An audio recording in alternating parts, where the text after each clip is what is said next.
the latest GB News travel.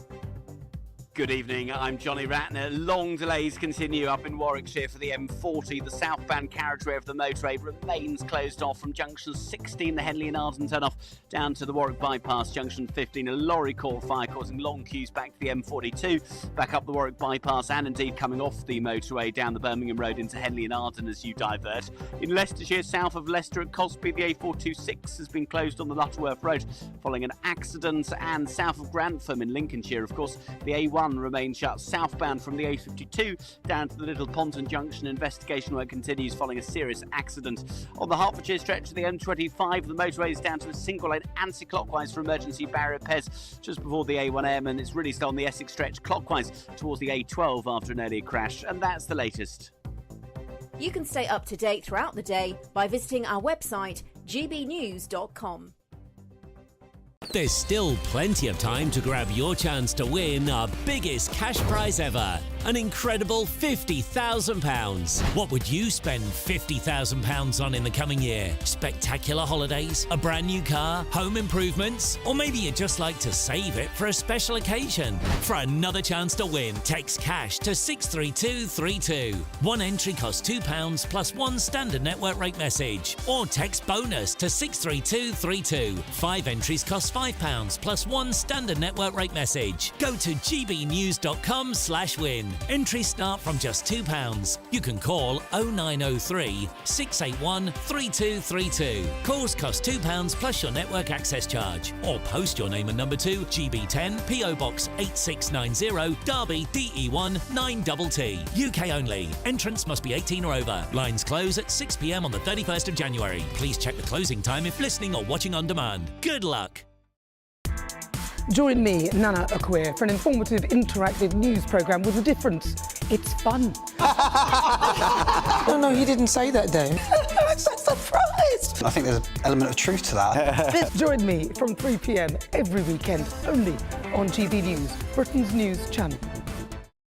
We're proud to be GB News, the People's Channel. And as you know, we always love to hear your views. Now, there's a new way of getting in touch with us at gbnews.com/yoursay. By commenting, you can be part of a live conversation and join our GB News community. You can even talk to me, Bev Turner, or any of the members of the GB News family.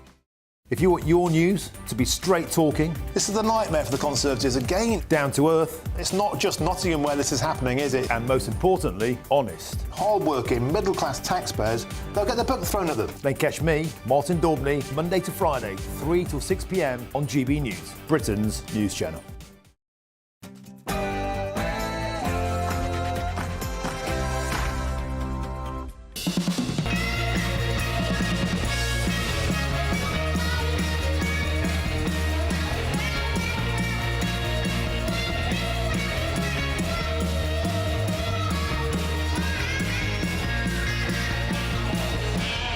Welcome to Lee Anderson's Real World. Tonight on the show we have Elvis tribute act Rick Gaynor. We also have Rory Green on the show for the first time, trade unionist Andy Twelves and self-proclaimed anarchist, that's Dr. Lisa McKenzie. But first, let's go to the news.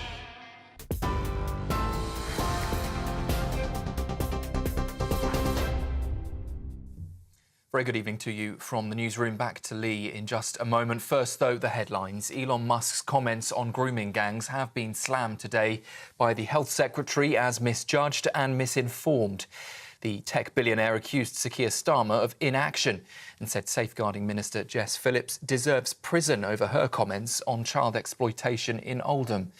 The Conservatives have also criticised Musk for sharing factually inaccurate claims, they say, and warned against distracting from survivors' needs. However, Wes Streeting has hit back and urged Musk to help tackle rape gangs. Look, when it comes to tackling the serious issue of child sexual exploitation and abuse, I do think that online giants, social media companies have got a big part to play in helping us to identify and prosecute perpetrators of child sexual exploitation and abuse. So whether it's Elon Musk or anyone else, if those leaders of those giants want to work with this government, we're willing to work with tech giants to make sure that we keep young people safe online and free from exploitation. The government is promising a shake-up of social care, but it could be years before big changes happen. Health Secretary Wes Streeting says an independent commission starting in April will grasp the nettle on reform, but its final report won't arrive until 2028. The review, chaired by Baroness Louise Casey, aims to improve support for older and disabled people. But Liberal Democrat leader Ed Davey has said that the process needs to move much faster. Yes, because Liberal Democrats have led the call for a cross-party commission, but given the crisis in social care and the impact that has on the NHS, we do need to move much faster.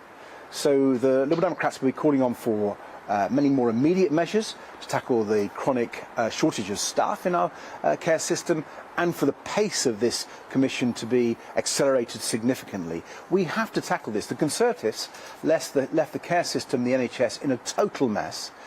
So we know the crisis is deep, but we've had many reports before. Flu cases in England's hospitals have quadrupled in just a month, with over 5,000 patients treated last week alone. NHS chiefs are warning of intense pressures as the virus pushes hospitals to what they've described as breaking point amid an expected cold snap this weekend. Health officials are urging vulnerable people to stay warm and to make sure their medications are on hand, with just 37% of those deemed at risk vaccinated so far. Emergency department waits are also worsening, with over 12,000 patients stuck in ambulances for an hour or more last week. And Luke Littler is on the brink of history, just one win away from becoming the youngest darts world champion ever. The 17-year-old will face Michael van Gerwen, chasing his fourth title in tonight's blockbuster final of the World Darts Championship. Littler has dominated the tournament so far with record-breaking performances. But the pair's head-to-head is currently tied 6-6, setting up for that thrilling showdown later between darts' rising star and one of its all-time greats. Those are the latest headlines for now. More in an hour. Now, though, it's over to Lee. For the very latest GB News direct to your smartphone, sign up to News Alerts by scanning the QR code or go to gbnews.com/alerts.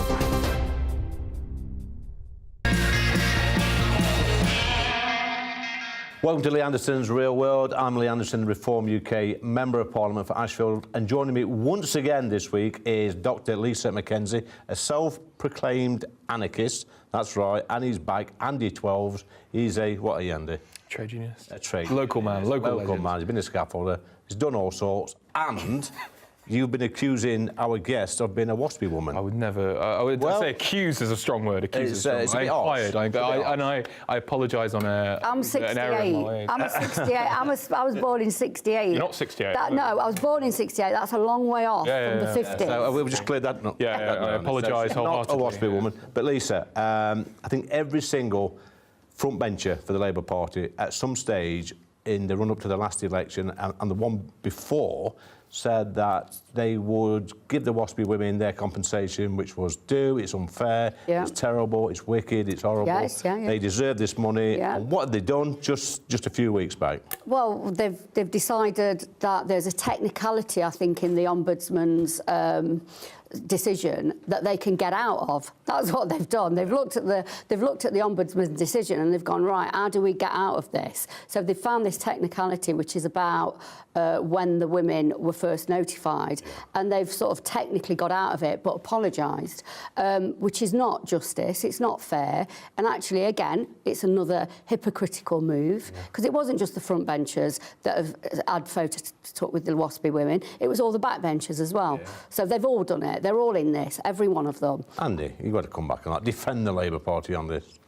I think it's one of those things. It's easy in opposition to give support to any cause that does seem fairly legitimate. I think it is. The Waspi women probably should have been better informed, should have been better treated, but in government, realistically, you can't just throw about 10 billion. You can't just throw about 10 billion. This is just another reason why people don't trust politicians. They've promised one thing and done another. Well, I don't think they ever promised to pay them out. I think. Well, hang on. Angela Rayner going on the news and saying this is disgusting. We need justice for these women. If that's not a promise, then what is it? Because I know where I come from. Come on, Andy. Try and show some more enthusiasm in your defence. I struggle with this debate because I see both sides of it. I mean, yeah, they were probably mistreated and should have been informed better. But then also, how do you not financially plan your retirement? I look at it from both sides. Excuse and then also, me, hang on. I've got to stop you. You've got to look at it. No, I've got to stop you here. How do you not plan your retirement? Yeah. Do you know anything what happens to working class women? Yeah. Because what happens with working class women, especially what we do is we start work at 16, we have a family, we usually stop working for a bit to bring up our families, and then we go back to work again. We usually have to then start paying extra to our NI savings because we've missed a bit out if we want to get a pension. And then we, at the other end of our lives, we end up caring for our older family members as well. So actually sort of saying, prepare for women. How are you not aware of it? How are you not aware? Women earn less than men still. Imagine in the 50s and 60s, that massive gap between men and women's earnings. And then on top of that, We've now got a situation where they thought they were retiring at 60. Now it's 65. I mean, for the rest of us, it's 67. Surely that should be an issue that we should all coalesce around and say 67 for some workers is too old. Yeah. And so, therefore, we should be supporting any sort of elderly benefits, whether it's winter fuel or whether it's the Waspi women. Well, this is the thing, Lisa, we should be supporting this that. Is the thing. They're picking on the pensioners, the Labour Party. I don't think they're picking on the they've stopped the winter fuel allowance, Andy, and now they've reneged on the deal to compensate the Waspi women. If that's not picking on pensioners, I don't know what is. I mean, you could say that about any government, about any group, if you can link more than two decisions together. It's a silly piece of rhetoric. When was the last government to rob pensioners like this? Who was it? I don't know. I don't know. Who was? But I mean, they're committed to the triple lock, so they're not robbing pensioners. The triple lock. They are committed to the triple lock. They are committed to the triple lock. I wish my salary was triple locked. I wish my benefit. What do you wish your salary was? 11.5 grand a year. For doing nothing, yeah. For doing excuse me. Yeah. Any pensioners in the room? If I was working, I would want my salary to be 11 grand a year. Pass that microphone to Rolf at the back that. there. This is Rolf. He's a pensioner. He reckons you're getting your state retired pension for nothing. That's not what I said. That's not what I said. That's not what I said. You're a malingerer. That's what I do. Alan Partridge. What's going on? You're sounding like a let Rolf have a go. What is it, Rolf? He doesn't look 70, but Rolf at the back is 70. He's done a shift. Are you a malingerer? No. A lot of people might say different, but I worked at a company for 50 years and 3 months, retired 2.5 years ago. Yeah. That was my third job. Apparently 35 years you get full state pension. I don't know what happened to the other years I've done. Yeah. I got no extra for that. And I'd like to say about the Waspi thing and the eating allowance. If they'd have done, like the heating allowance, if they'd at least said, you're going to get it this year, but next year you won't. You'd have had a chance to alter your budget, etc., to pay for your eating allowance, like they did with the women, the pensions. Never gave them any time to sort something out. Yeah. It was just done. This is a real pensioner, Andy. Yeah. I think it's a bit harsh for you to say that they sat at home. I didn't say that. Well, I didn't say that. You said, no, I'm going to... You said... Well, what you said, if your salary were 11k, would you be happy? And if I wasn't working, I would be happy with 11k. What, if I wasn't doing anything, I'd be happy? Well, if I wasn't working, I'd be happy with 11k. But what you're not understanding, and I suppose... This is a problem with younger people, is they don't realise that one day they will be a pensioner if they are lucky. You know, if we're lucky, we grow old. If we're not, we don't. And so by not supporting pensioner benefits now, what happens is when you need those benefits, they'll be gone. You should always look after and support pensioner benefits because we all need them one day. Yeah, well, I mean, I agree, but when it comes to Waspi women... You can't just throw 10 billion away. You can't. Can I just ask you a question? But Lisa, I'm just chipping. Yeah. Love, sorry. But we can chuck 11 billion on foreign climate aid to other countries. We can send hundreds of millions of pounds to farms in Africa. I don't think we should be doing that. We can do all that. It's all about its political choices. I don't think we should be doing that. No, it is political choices. And I come from this area. I come from Sutton-in-Ashfield. And I was grown up to respect older people for the service that they've given for the country. And I do think in the last, this government from July, they really have sort of denigrated the position of the older person. And I think it's partly to do with the housing crisis. It's partly to do with sort of setting up generations against each other. And it's also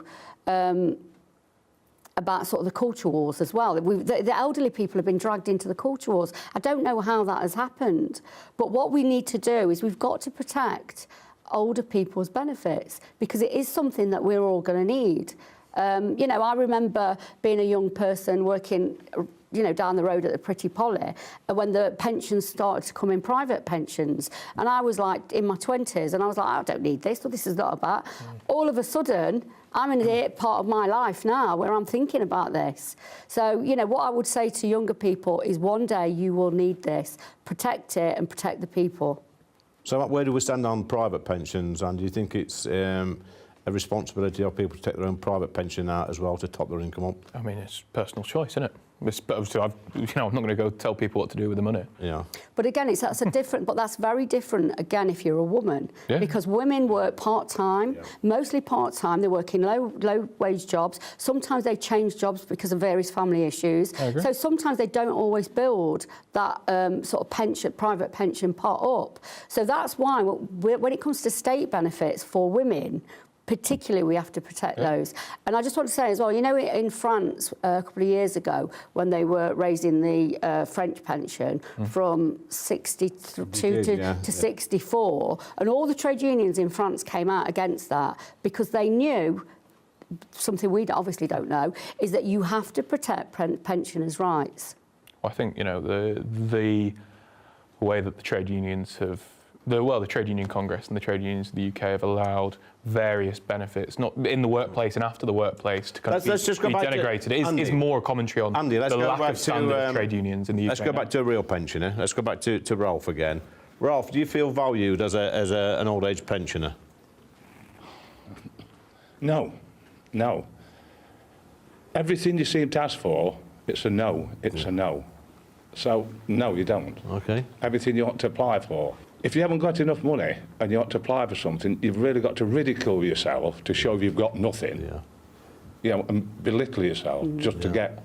We don't treat pensioners very well in this country, do we, guys? Well, we don't treat many groups very well. We don't actually treat many people, and that and what you've just said about ridiculing yourself, I absolutely get that, because to ask for anything, because when everything is now means tested, you have to literally tell people that you know, the worst parts of your life where perhaps you're not coping or not struggling, you have to put that bare. Our benefit system is very cruel. It's like the winter fuel payment. The Labour Party are now saying, yeah, but you might get pension credits. I mean, putting some people in the 80s and 90s through that, having to apply for that's quite shameful. Andy, but we're going to leave it there, mate, because you're looking bewildered. You're looking. I'm not. I did have a good. You're looking browbeaten. I think Lisa's done you over on that one. Thanks, guys. Cheers. Coming up next, we're going back in the day.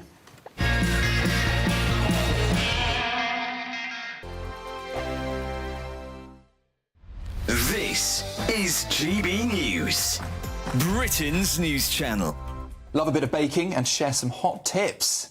We're delighted to be joined by our baking extraordinaire, Matty Edgell, who won Great British Bake Off last year. Woo! Welcome. Congratulations as well. I'm sure you're sick of being congratulated. I know, it's nice reminder. No, you like all the glory. Yeah. What was it like winning the Great British Bake Off? What's last year been like for you? Winning it I was not expecting to win. At any point until they said my name. You're a very humble guy. Surprise. No, I was just really in touch with reality. Yeah, no, I wasn't. Was it quite a close race throughout then? Yeah, I considered myself the underdog throughout. I think the first week I turned around after the showstopper and kind of saw how good everyone was, and then looked at mine and thought, how have I got here? And that kind of theme followed through. But then that surely like an underdog. Yeah, it did. Actually, I'm going to get better throughout this. Yeah, I think it made me kind of like really tune into the feedback that they was giving me and trying to embed that throughout. So that's probably why. Could you feel yourself improving as the series went on? Definitely, and I think also, like, kind of simultaneously, my confidence improved at the same time, and then that, like, little bit of belief in myself probably helped out as well. What was your strength? Biscuits, cake, bread? I think cake's my strength. I think cake, typically, if you start baking, that's probably where you start, isn't it? So that was what I knew most. How did you start baking? I've been asked this so many times since... You don't know. I attribute it to my nan. But, yeah, I would say... I think most people probably attribute it to, like, a grandparent or something that they maybe done with, like, their parents when they was growing up. So I'll give it to my nan. Or the major lockdown baking boom. Yeah, banana bread. Everybody... All over the place, don't it? It's good. Yeah, it's really good. I love a banana bread, even now. GB News, the People's Channel. Thank you, Britain. Thank you for watching. Thank you for listening. Thanks for subscribing. Thank you for your support. It's you that make us the People's Channel. As we reflect on our journey so far, we're filled with immense gratitude. You mean the world to us. We couldn't have reached this point without you. As a very special thank you, we are giving you the chance to win one of 50 GB News thank you boxes. They're worth £50 each. For full terms and conditions, and to enter, just go to gbnews.com/thank you.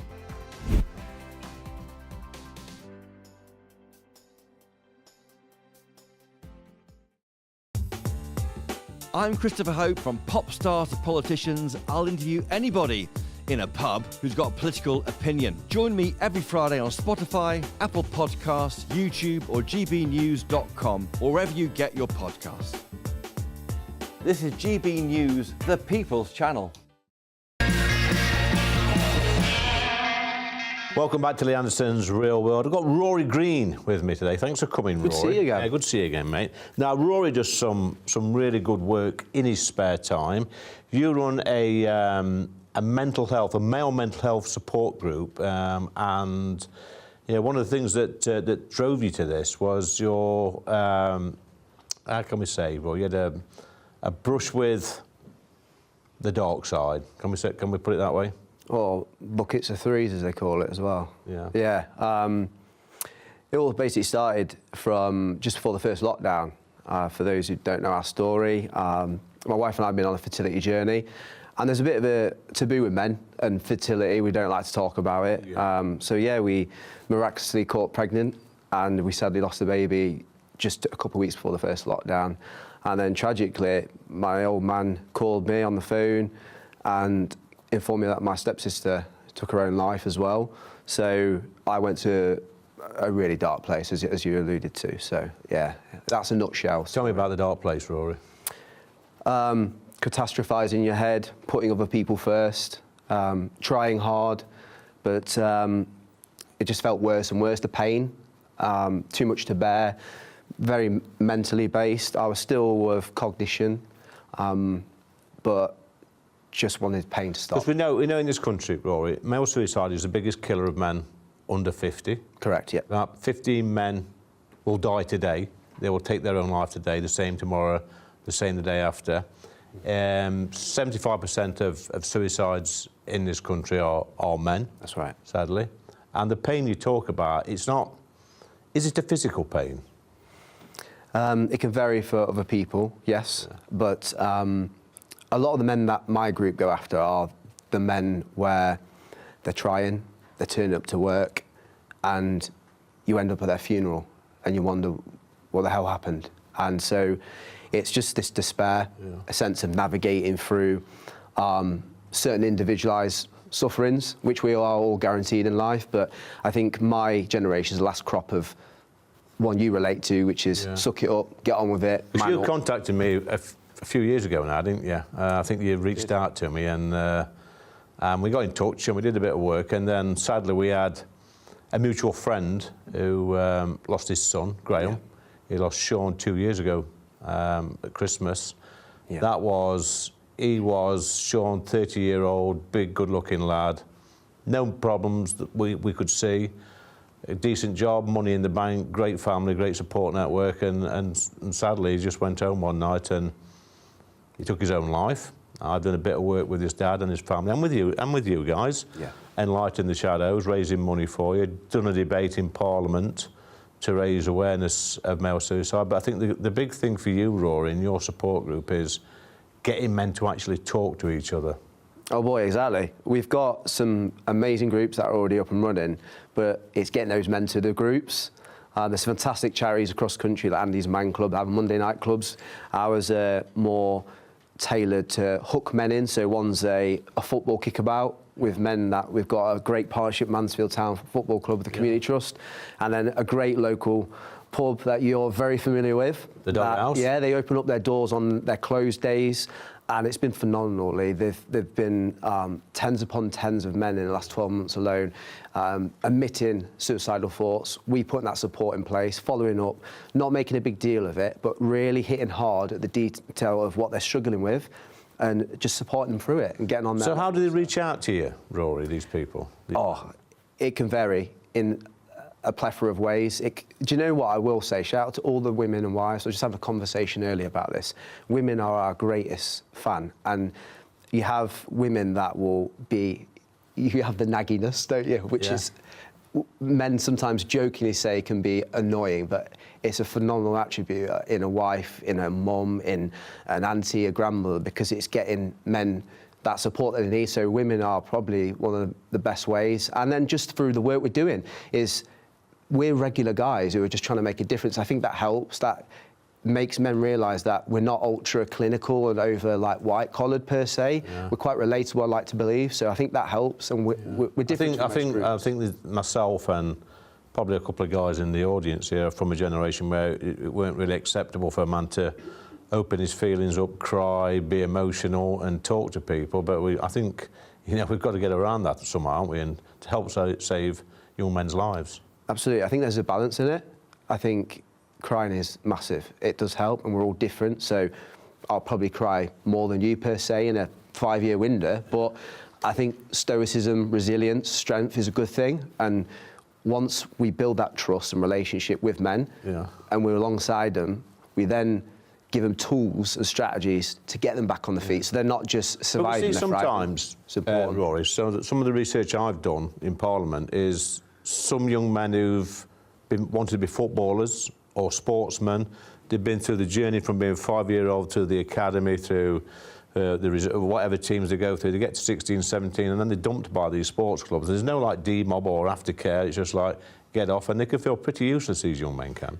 Well, I've had experience there. I've been at Peterborough United and Forest as a kid, and I was told, oh, you're too small. Can't change that. But times are getting better. Professional clubs are putting mental health support and coping mechanisms in that, but I still think the gap you're alluding to, we're trying to knock on door professional I think they should have 2 career paths, shouldn't they? Absolutely, because otherwise they're just a commodity rather than a human being. Clubs are getting there, but then there needs to be more to be done. It's trained for football, but if you fail, you can be a plumber or an electrician or a brickie or something like that. They should train them on 2 things, I think, at least. Absolutely, and it can be a harsh reality when you put all your chips in one bucket and that's your be-all, end-all, and then you get the rug pulled under your feet and you go, what the hell am I meant to do for the rest of my life? And we see, sadly, tragically, there are young men who have took their own life because they see it as the only option. So it's true, Roy. So obviously this goes out on a Friday night. Some people will be watching this right now. They might be thinking about a loved one in their family, especially a young male member. What do you say to them? I think anything that you try to do, whether it's a subtle signpost, whether it's showing someone, Samaritans 116123, or our website, our social media, or like I say, Andy Mann's Club, if you are just trying, wonderful. If you are concerned about a change in behaviour, whether it's more or less of something, ask them. Yeah. And if you think that they might be suicidal, there is unequivocal research that says if you confront it and say it, call the elephant in the room, say, I'm concerned about you. Are you having thoughts of, hurting yourself or even taking your own life? Ask them. Yeah. And ask if they're all right. Ask twice. There's massive positive ways of getting to the root of issues if you ask them twice. A lot of men, what we do is go, yeah, sound, I'm all right. OK, Rory, thanks, sir. Yeah, thank you. Round of applause, guys. I think that was excellent. Thanks, Rory, for all the wonderful work you do. But coming up next, we've got a fiery debate with that well-known trade unionist, Andy 12s, and that Waspi woman, she's back, Lisa McKenzie.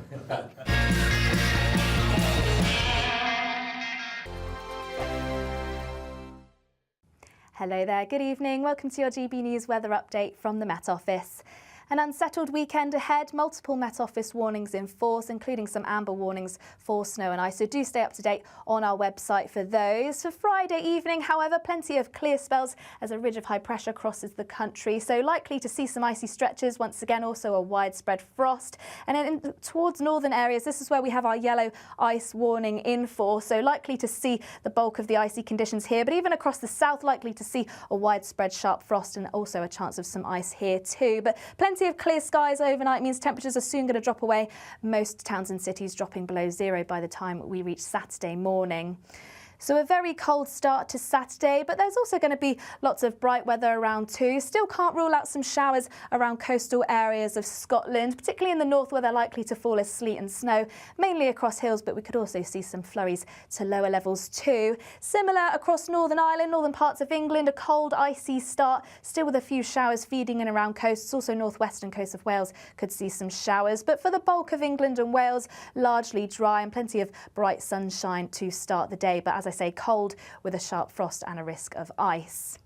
Then through much of the day, there'll be plenty of dry weather around. Still, once again, those showers feeding into those northwestern coasts. And then a change on the way as we start to see this system push up from the southwest. So heavy outbreaks of rain by the afternoon, perhaps even some sleet and snow towards high ground across southern parts of Wales and also southwest England. But for the bulk of the country, lots of dry weather around on Saturday. Sunday, this system then becomes more widespread, seeing some outbreaks of snow, particularly across parts of Wales and northern England, where it could be disruptive at times. And even across the south, there's a chance we could see some freezing rain, so also some icy conditions possible. More sunshine as we head into next week, though it is going to be remaining cold. Bye-bye for now. Good Afternoon Britain isn't just about us. The wonderful thing about this programme is it's about everyone watching. It's an interactive programme. Well, there absolutely is something to see here, and we're going to be talking about it more. Whether it's breaking royal news, Will, please bring us up to date. Or indeed a particularly punchy speech in the House of Commons. Very, very curious. We bring it to you live, and then we bring you live reaction as well. That's Good Afternoon Britain, weekdays from midday. Only on GB News, the People's Channel, Britain's news channel. Join me, Camilla Tominey, for a frank and honest discussion with those in power that cuts through the spin and gets to the heart of the issues shaping our nation. You haven't confirmed that you want to stand as leader, but you haven't ruled it out either. This report basically says that he's not fit to stand trial. Is he indecisive? Incompetent? I deliver the dose of reality Westminster needs. That's the Camilla Tominey Show at 9:30 every Sunday on GB News, the People's Channel, Britain's news channel. Welcome back to Lee Anderson's Real World. I've got Andy 12s, he's back, and Dr. Lisa Mackenzie, the self-proclaimed anarchist. Guys, we're from this neck of the woods, Mansfield, Ashfield. We've got a certain history, heritage and culture which I'm incredibly proud of. We might say things a little bit different here, but I think we've got big hearts. But I think, Lisa, that slowly but surely our sort of culture in this neck of the woods is being eradicated, being taken away from us, and sometimes we're criticised for it. I agree. We are criticised, especially for our humour, because it can be quite coarse, and people don't always realise that we're being friendly when we're being funny. Yeah. I'm not sure that our culture is being eroded, not here, because whenever I'm in Ashfield with my family and all my old friends, seems like nothing's changed for us. We still, we still have a laugh. We still are quite coarse. We still laugh at each other. Yeah, but that's a family thing. That's a close family thing. But I'm not sure. I feel that our culture is being lost. I think that it's being added to. And I don't see that as a bad thing. But no, I don't think our culture is being... I mean, obviously we have lost a lot in these areas. Yeah. You know, the culture of the coal mines and the factories, the things that we did around those, that has definitely gone. We have lost that.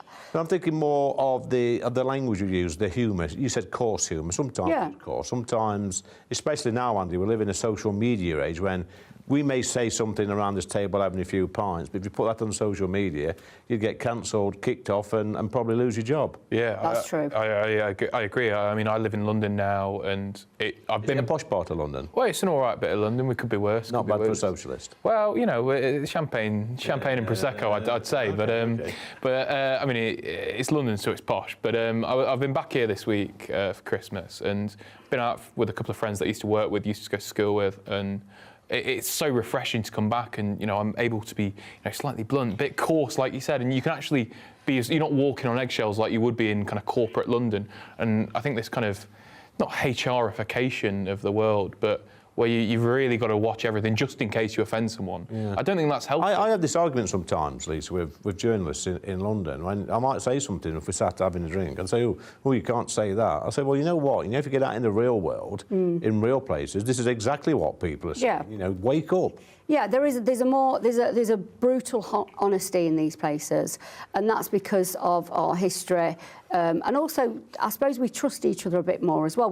Because we know each other, or even if you don't know each other, you kind of know each other's background, so you can trust each other a bit more. You can perhaps push boundaries in these places, and I think you can be more honest. Yeah. Unfortunately, and I put this down to class and the class system, is the middle class don't get our humour. They don't understand that it's a bonding exercise, sort of, you know, being a bit cruel to each other, laughing at each other. They don't understand that that's a bonding exercise, and instead they pull us up and pick us up on it. They do, and one of the things, Andy, where I spoke about losing our culture and our identity sometimes. My youngest son, Harry, he went to university, and he went away.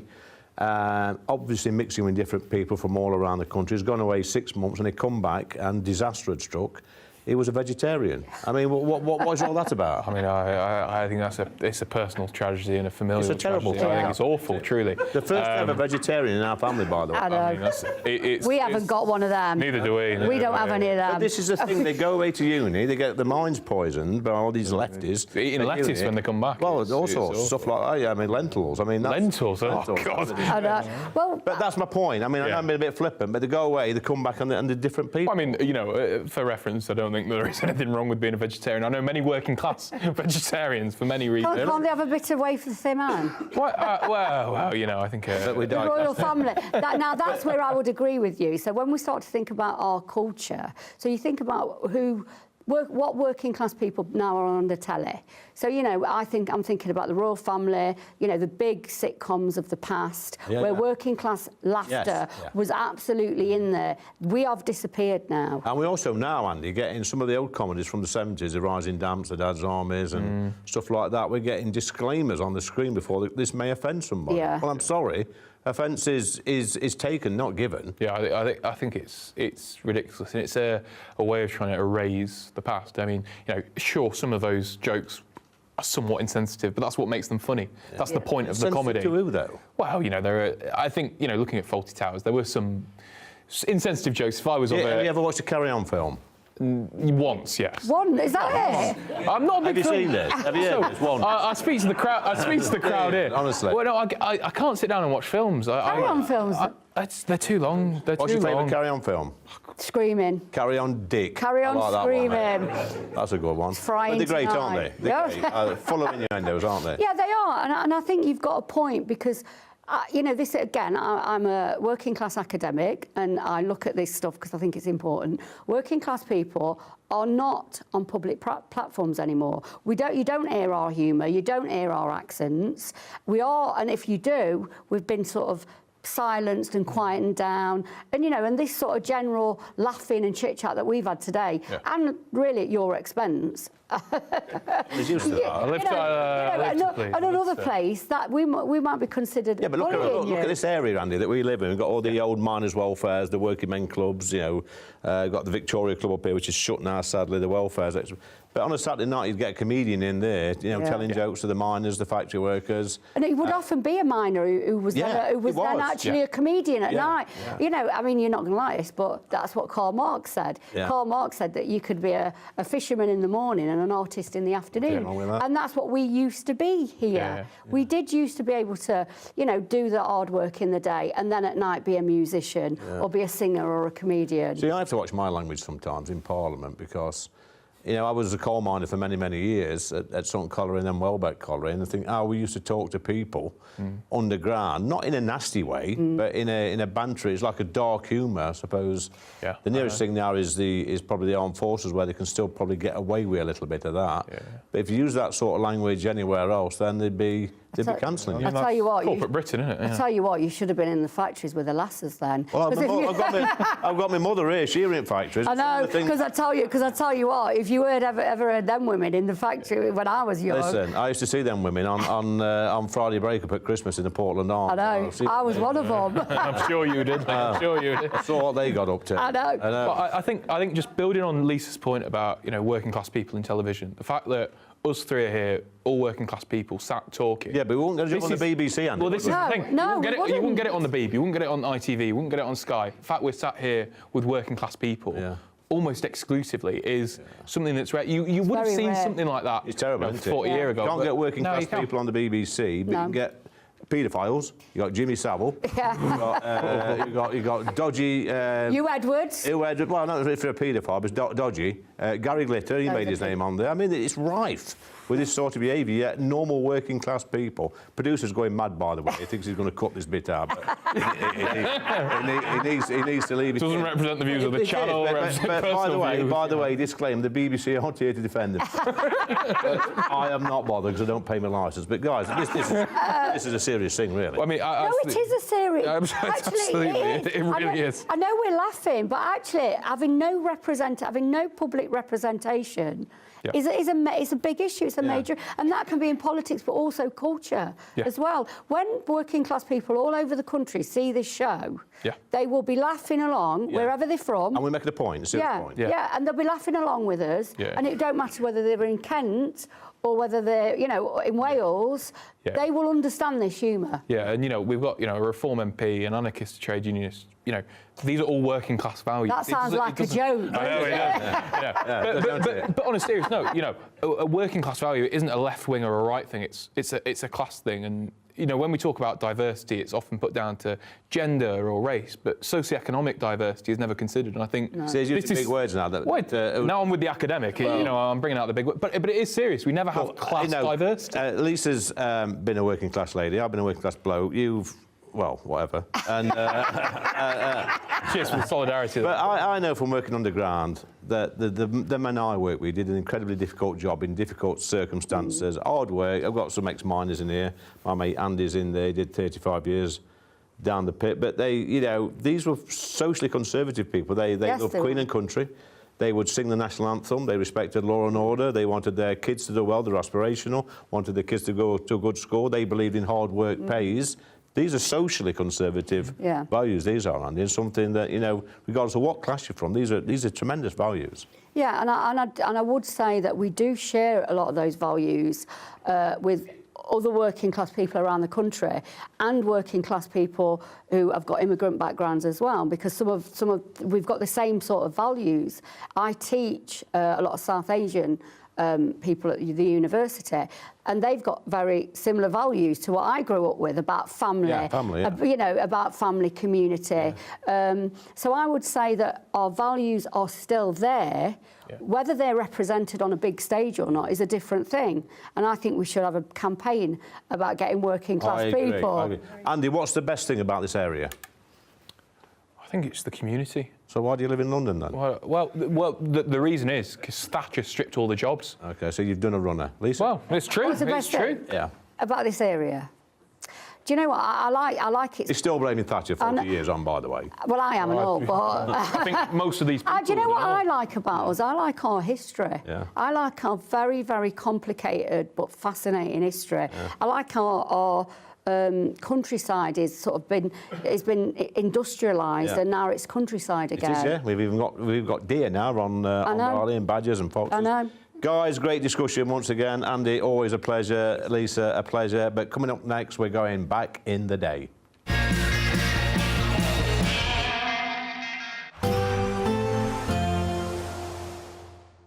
Can't wait to get in that sea. Lovely and warm. Just like the feeling of having great travel insurance. All Clear Travel Insurance sponsors GB News Travel Destinations Forecast. Looking across the southern parts of Europe for some winter sun on Sunday, and whilst in the west it's going to be quite wet but also relatively warm. A different story further east. Temperatures here around or a touch below average for the time of year, and a mixture of sunny breaks with a few outbreaks of rain. The wettest weather will be pushing across parts of Portugal and into western Spain, but here, like I said, temperatures above average for the time of year. Madeira, for example, getting into the low 20s Celsius. I'll see you again soon. Bye-bye. All Clear Travel Insurance sponsors GB News Travel Destinations Forecast.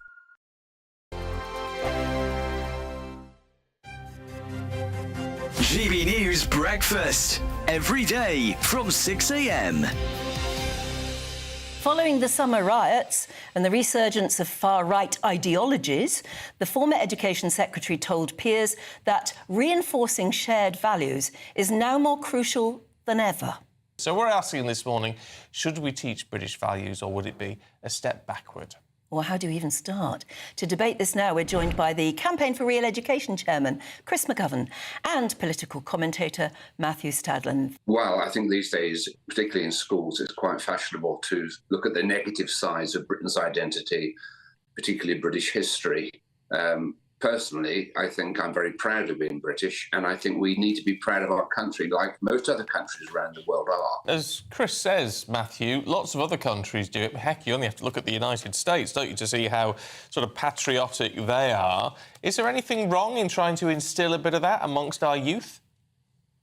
I'm just worried it sounds a little bit communist, Stephen, being told what it is to be British. I've got my own personal but very vague views of what British values might be: inclusivity, patience, being able to queue, decency, respect for democracy and the rule of law.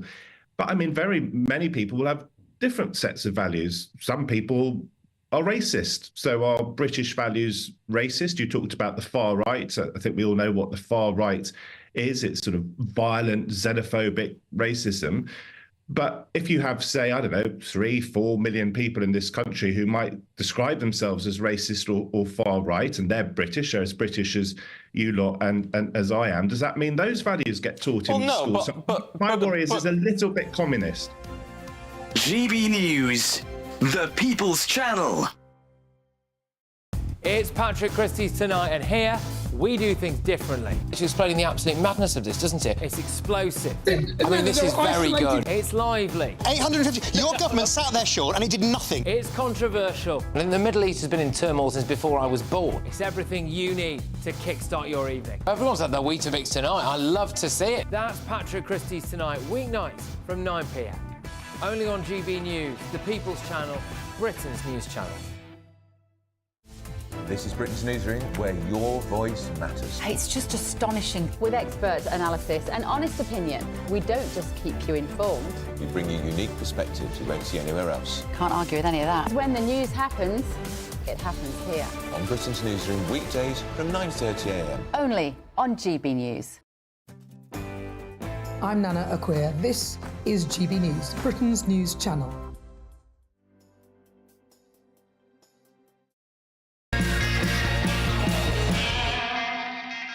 It's time for last orders at the bar. Not got a bell this week, but what I have got is the brilliant Rick Gaynor. Rick, thanks for joining me on my show. Nice to see you, Lee. We're in Ashfield, and Rick does a bit of a tribute act. I bet you can't guess who it is. Elton John. Thank you very much.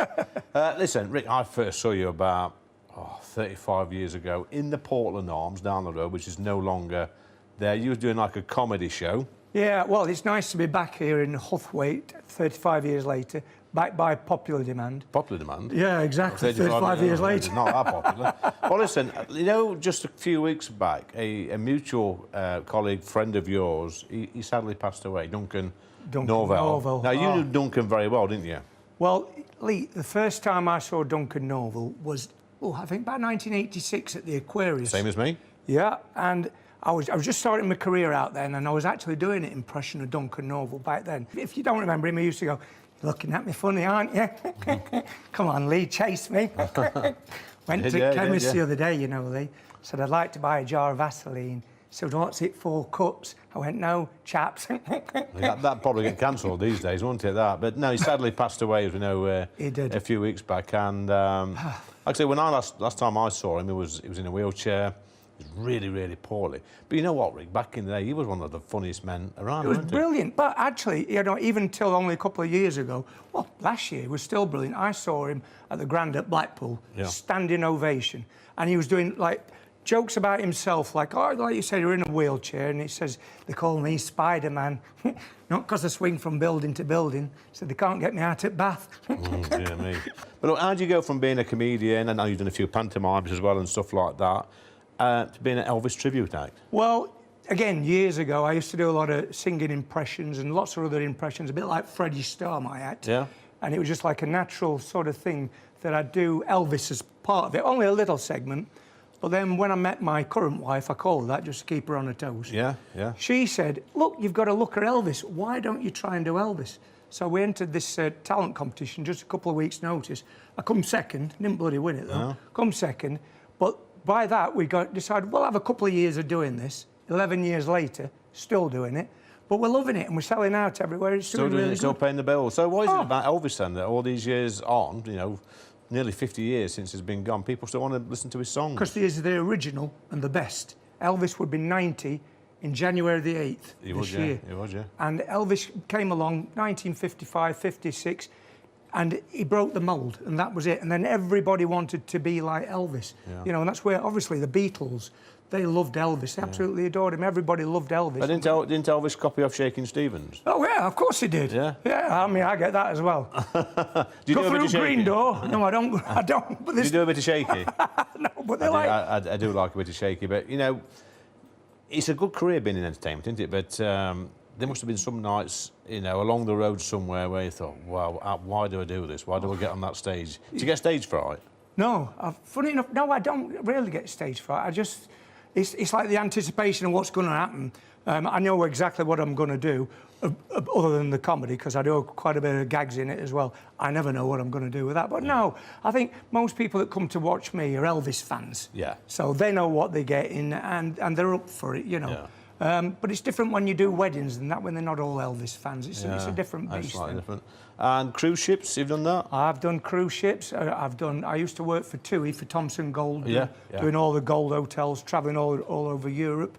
Before we had sat-navs, I'd be driving around with a map everywhere, all over the place. Yeah, I've done thousands. So you're of a particular age, a certain age, not going to say what your age is. 42. 42 and a bit, and about 200 months. But, you know, back in the 80s, when we got people like Duncan Norvell on the TV, we'd got some real big stars doing the variety stuff, the cabaret stuff sort of thing. You were sort of on the edge of that, weren't you? And it's sort of, probably if you'd been born a little bit earlier, you'd have been a megastar. Just missed out. When I was doing all the Haven holiday camps, I was in a show called Rock with Laughter, and there was a young unknown comic as well, also up the road doing Rock with Laughter. His name was Bradley Walsh. Bradley Walsh, yeah. And then I used to be working with people like Shane Ritchie, Joe Pasquale, and they just broke into television. Brian Connolly, he used to nick most of my gags. They call him the thief of bad gags. Yeah. And so I'd be on stage at a lower level. He'd be going and doing my gags on telly. Really? So everybody look at me saying, you're nicking Brian Connolly's act. Well, quite the opposite. Well, that's quite smart of him, isn't it? It's very smart of him, because he did all right, didn't he? He did do all right. With his septic peg and everything else. But then we're just breaking through. I had an audition for Talking Telephone Numbers with Philip Schofield. You've got a bit of the old Schofield look about you. Get off for you! Oh, yeah, you look a bit like him. Can that go out? Yeah, the producer says yes, that's fine. Put some glasses on, you look like Greg Wallace. Can that go out? Yeah, there's going to be a punch-up here. This is not very festive, is it? No, carry on, Rick. Yeah, we'll leave that bit in as well. Listen, you know, young people now are getting into the entertainment industry. You know, no disrespect, but, you know, the ones that used to get in like yourself must have been a bit of a clown at school, messing about, doing the impressions, telling jokes, getting the old slipper or the cane a few times. Well, I got expelled when I was 14. Yeah, but that's nothing to be proud of, is it? No, it's not. But you see, the teachers back then never encouraged you what you wanted to do. Yeah. You know, like they make you do biology and metalwork, for example. I mean, if you wanted... Fancy that, eh? Well, if like reading and writing and stuff like that. No, it's come in handy for me, because if you want a cat that needs welding, I'm perfect for that. but I ran away with fair when I was 14, And ever since, it's felt like my life's a merry-go-round. Yeah. Can we keep that one? Yeah, well, it's not very funny, but you can keep that one on. But listen, sometimes at School Week we have nerds, we have nuisances. I bet you was in the old nuisance bracket, weren't you? But it's not done you any harm, has it? It's not done me no harm. Listen, I was a bit of a rebel at school. I left school by the time I was 21. I was earning more money than headmaster, having been told I'll amount to note. So there you go. 35 years later, meet you again. It's been an absolute pleasure. Thanks, my friend. It's been lovely to come here, and all that's left for me to say is thank you very much. I have a blue Christmas without you. I'll be so blue just thinking about you.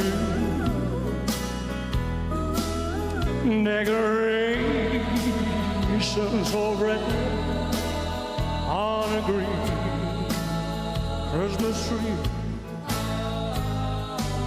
Won't be the same, dear, if you're not here with me. And when those blue snowflakes start falling, that's when those blue memories start calling. You'll be doing alright on your Christmas of wine. Have a blue, blue, blue, blue Christmas. I'll have a blue Christmas for certain. That's when those blue memories start hurting.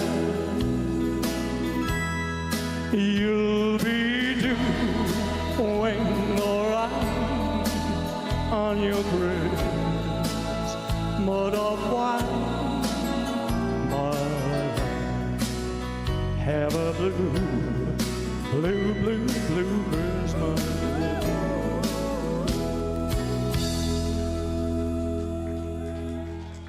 Thank you very much. Merry Christmas, everybody, wherever you are. Thanks for joining me on Lee Anderson's Real World. Been another great show. Look, Happy New Year to everybody. Hope you all have a great New Year. But coming up next, we've got Friday Night Live.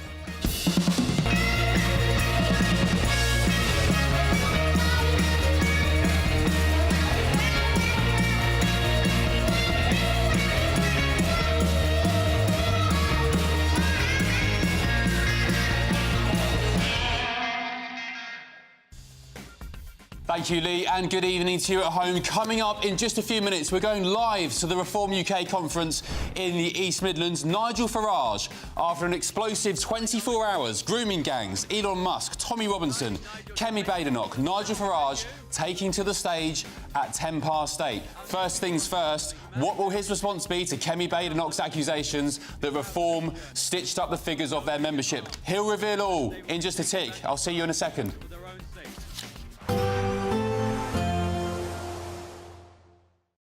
We'll see a cold snap, which will quickly develop into a warm front. Boxed Boiler Repairs, sponsors of weather on GB News. Hello there, good evening. Welcome to your GB News weather update from the Met Office. An unsettled weekend ahead, multiple Met Office warnings in force, including some amber warnings for snow and ice. So do stay up to date on our website for those. For Friday evening, however, plenty of clear spells as a ridge of high pressure crosses the country. So likely to see some icy stretches. Once again, also a widespread frost. And towards northern areas, this is where we have our yellow ice warning in force. So likely to see the bulk of the icy conditions here. But even across the south, likely to see a widespread sharp frost and also a chance of some ice here too. But plenty of clear skies overnight means temperatures are soon going to drop away. Most towns and cities dropping below zero by the time we reach Saturday morning.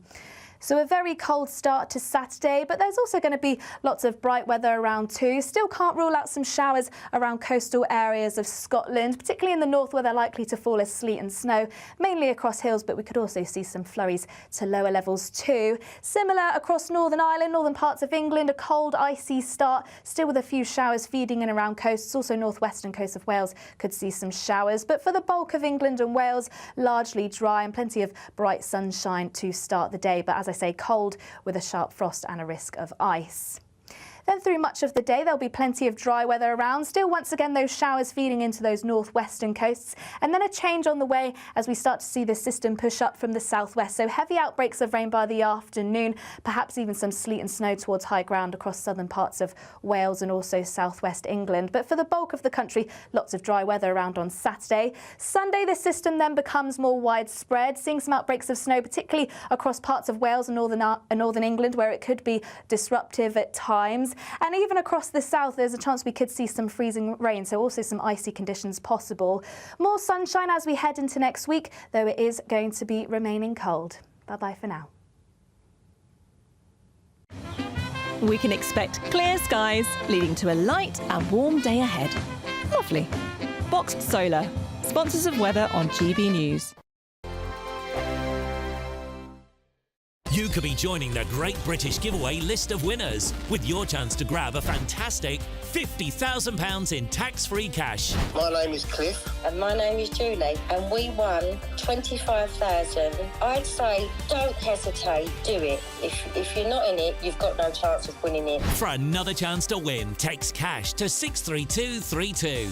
One entry costs £2 plus one standard network rate message, or text bonus to 63232. 5 entries cost £5 plus one standard network rate message. Go to gbnews.com/win. Entries start from just £2. You can call 0903 681 3232. Calls cost £2 plus your network access charge. Or post your name and number to GB10 PO Box 8690 Derby DE1 9TT. UK only. Entrance must be 18 or over. Lines close at 6 p.m. on the 31st of January. Please check the closing time if listening or watching on demand. Good luck. I'm Patrick Christie's. This is GB News, the People's Channel, Britain's news channel. This is GB News, Britain's news channel. Apparently, in the Mail, page 5, hard-pressed bosses already having to deal with deadlines, red tape and staff who won't actually come into the office over Christmas. And they're saying that Christmas parties this year are going to be as lame as ever because everyone's afraid of basically getting cancelled or misbehaving or getting sacked for their behaviour. Would you risk it, Trey, at Christmas? Do you know, I've actually never had a normal job in my life, so I wouldn't last a second because I'm not very politically correct. But it must be horrendous, really, because rather than enjoying yourself, you're having to completely always censor yourself. And it might be the most innocent of stuff that's said to someone that they then take offence to, which means you're going to probably just keep your mouth shut, which doesn't sound like the best of parties, does it, really? No. Tricky one, isn't it? Because you're not at work, so it's not an office issue if, you know, some banter and it's taken the wrong way. But still, it's still a work environment, isn't it? Yeah. If HR shows up, it's a work party. It's a work event. HR shows up, I'm gone. Yeah, well, that's what it is. And so even for us this year, first of all, it's the first year we're calling it a holiday party. I don't know how I felt about that. Really? What, your company's doing that? Yeah, they're calling it a holiday party. Oh, no, oh, no. Yeah, I know. I voted against. So they got rid of the word Christmas. Why? Because it